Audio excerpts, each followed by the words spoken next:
Assalamualaikum warahmatullahi wabarakatuh. Perkenalkan, nama saya Adelia Dwi Cahya dari kelas 12 IPA 1, nomor absen 1. Di sini saya akan menjelaskan tentang Gerakan 30 September Partai Komunis Indonesia. Gerakan 30 September Partai Komunis Indonesia merupakan pengkhianatan terbesar yang dialami oleh bangsa Indonesia. Gerakan 30 September atau G30 SPKI terjadi pada malam hari, lebih tepatnya pada pergantian 30 September menjadi 1 Oktober dengan melibatkan pasukan Cakrawirawa dan anggota Partai Komunis Indonesia. Gerakan 30 SPKI ini bertujuan untuk menggulingkan pemerintahan Presiden Soekarno dan mengubah pemerintahan Indonesia menjadi pemerintahan komunis. Gerakan 30 September ini diketuai oleh DNID. DNID gencar menghasut para masyarakat untuk mendukung PKI dengan iming-iming Indonesia akan lebih maju dan sentosa. DNID menurut pakar sejarah merupakan dalang utama dalam peristiwa G30 SPKI. Gerakan 30 September ini dipimpin oleh Komandan Jenderal Kolonel Untung Syamsuri. Gerakan ini terjadi dari Jakarta dan Yogyakarta. Gerakan ini mengincar para Dewan Jenderal dan perwira tinggi. Awal mula gerakan ini dibuat untuk menculik para Dewan Jenderal dan perwira tinggi ke lubang buaya. Namun ada beberapa prajurit Cakrawirawa yang memutuskan untuk membunuh Dewan Jenderal dan perwira tinggi di kediamannya. Salah satu jenderal yang dibunuh oleh PKI adalah Jenderal Ahmad Yani. Sisa Dewan Jenderal dan perwira tinggi lainnya meninggal secara perlahan karena luka yang disebabkan penyiksaan di lubang buaya. Berikut nama pahlawan yang telah gugur dalam peristiwa G30 SPKI.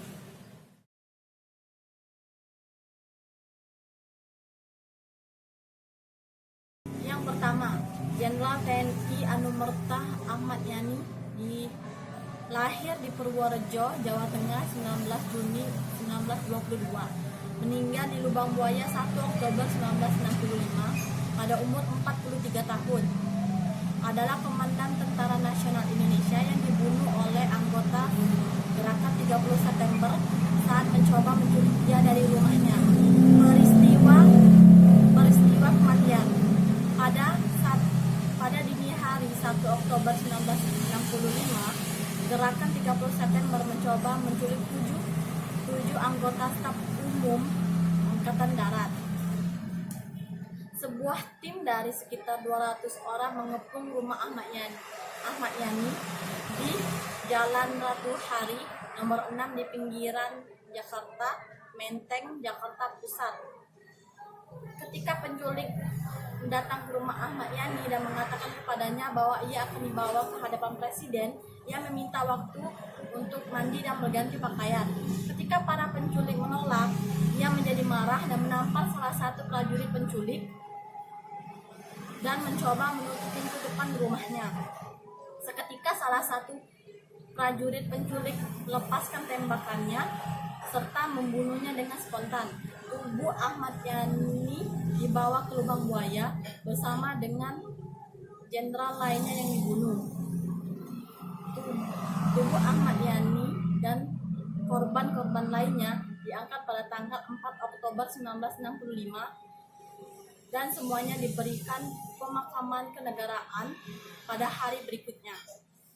Sebelum dimakamkan di Taman Makam Pahlawan pada hari yang sama, Ahmad Yani dan rekan-rekannya resmi dinyatakan sebagai pahlawan revolusi dan dinaikkan pangkatnya secara anumerta dari Letnan Jenderal menjadi Letnan Bintang 4.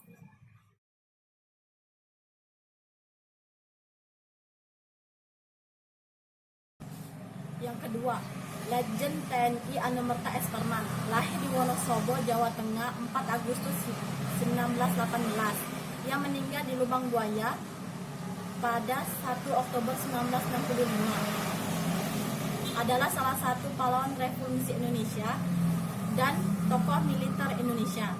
Ia meninggal dibunuh saat peristiwa 30 September dan diberi gelar Letnan Jenderal Anumerta. Ia dimakamkan di Taman Makam Pahlawan Kalibata, Jakarta. Semasa hidupnya, ia pernah mengenyam pendidikan di Amerika Serikat pada tahun 1951.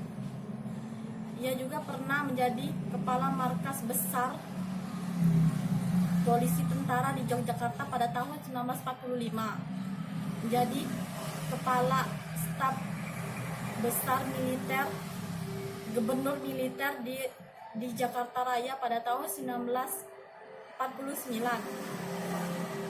kepala staf G pada tahun 1951, dan hingga atasé militer RI di London pada tahun 1959.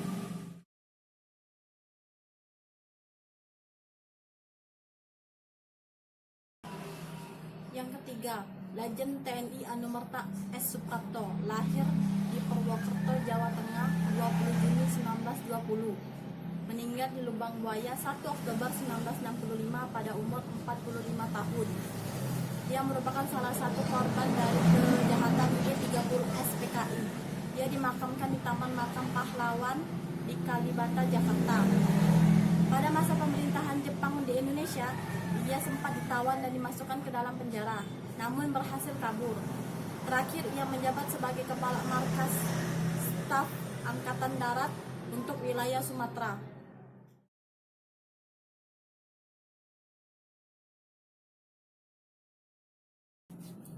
Yang keempat, Majen TNI Anumerta DI Panjaitan, lahir di Balige, Sumatera Utara 9 Juni 1925. Ia meninggal di Lubang Buaya 1 Oktober 1965 pada umur 40 tahun. Ia merupakan salah satu pahlawan revolusi Indonesia.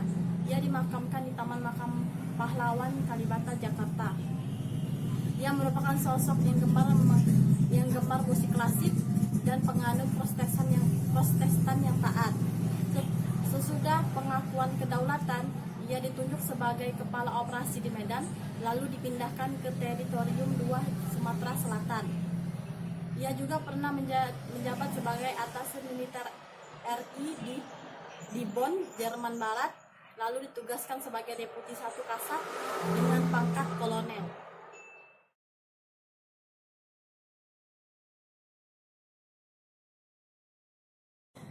Yang kelima, Majen TNI Anumerta Sutoyo Siswon Harjo, lahir di Kebumen, Jawa Tengah 1922. Meninggal di Lubang Buaya 1 Oktober 1965. Adalah seorang pahlawan revolusi dan tokoh militer Indonesia. Sebelum menjadi tentara, ia sempat menjadi pegawai negeri sipil atau PNS di kantor Kabupaten Purworejo. Namun berhenti dengan hormat pada tahun 1944. Pada tahun 1954, ia diangkat sebagai kepala staf markas besar polisi militer. 2 tahun kemudian, ia ditugaskan sebagai asisten atasé militer RI untuk Inggris. Setelah kembali ke tanah air, ia mengikuti kursus C, sekolah staf dan komandan Angkatan Darat di Bandung. Lalu kemudian diangkat lagi sebagai pejabat sementara Inspektur Kehakiman Angkatan Darat. Karena pengetahuan yang cukup dan pengalaman yang luas di bidang hukum, pada tahun 1961 Sutoyo diserahi tugas sebagai Inspektur Kehakiman atau Auditor Jenderal Angkatan Darat. Sutoyo diculik dan jenazahnya dibuang ke Lubang Buaya.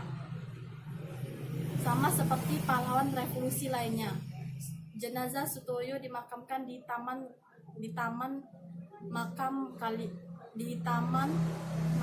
Pahlawan Kalibata di Jakarta.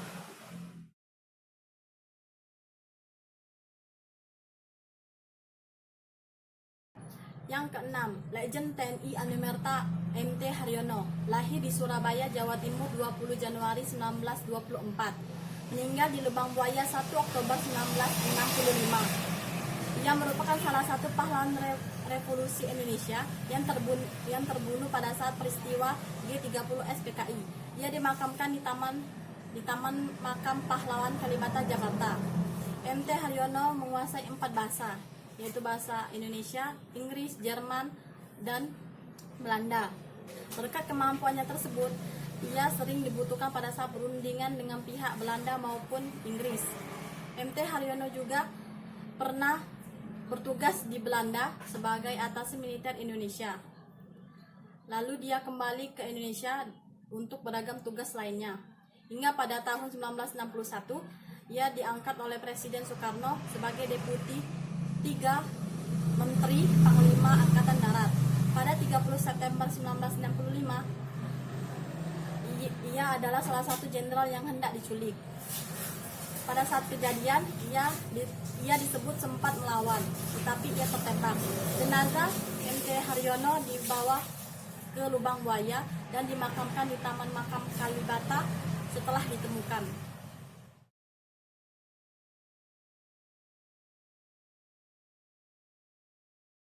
Yang ketujuh, Brigjen TNI Anumerta Katamso Darmo Kusumo, lahir di Sragen, Jawa Tengah 5 Februari 1923. Meninggal di Yogyakarta 1 Oktober 1965 pada umur 42 tahun.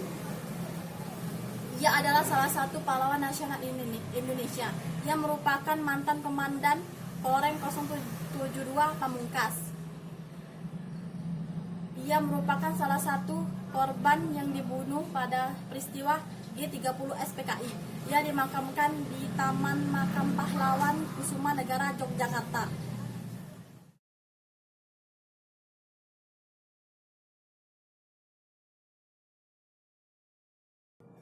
Yang terakhir, Kapten TNI Anumerta Pierre Tandian, lahir pada tanggal 21 Februari 1939 dan meninggal pada 1 Oktober 1965.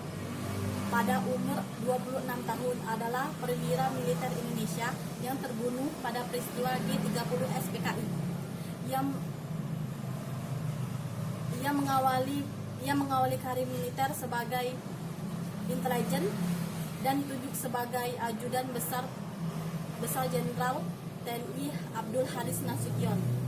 Setelah peristiwa G30 SPKI terjadi, rakyat menuntut Presiden Soekarno untuk membubarkan PKI. Presiden Soekarno memerintahkan Jenderal Soeharto untuk membersihkan semua unsur pemerintahan dari pengaruh PKI. Jenderal Soeharto bergerak dengan cepat. PKI dinyatakan sebagai penggerak kudeta dan para tokohnya diburu dan ditangkap, termasuk juga ND Aiden yang sempat kabur ke Jawa Tengah tapi berhasil ditangkap. Berbagai kelompok masyarakat juga menghancurkan markas PKI yang ada di berbagai daerah. Mereka juga menyerang kantor, lembaga, toko, dan universitas yang dituding terkait dalam PKI. Pada masa pemerintahan Presiden Soeharto, peristiwa G30 SPKI diperingati pada tanggal 30 September. Selain itu, pada tanggal 1 Oktober juga diperingati sebagai Hari Kesaktian Pancasila. Untuk mengenang para tokoh-tokoh pahlawan revolusi yang meninggal atas kejadian G30 SPKI, saya akan membaca teks Pancasila. 1. Ketuhanan yang Maha Esa. 2. Kemanusiaan yang adil dan beradab. 3. Persatuan Indonesia. 4. Kerakyatan yang dipimpin oleh hikmat kebijaksanaan dalam permusyawaratan perwakilan. 5. Keadilan sosial bagi seluruh rakyat Indonesia. Sekian penjelasan tentang gerakan 30 September Partai Komunis Indonesia. Semoga penjelasan dari saya bermanfaat. Saya akhiri. Wassalamualaikum warahmatullahi wabarakatuh.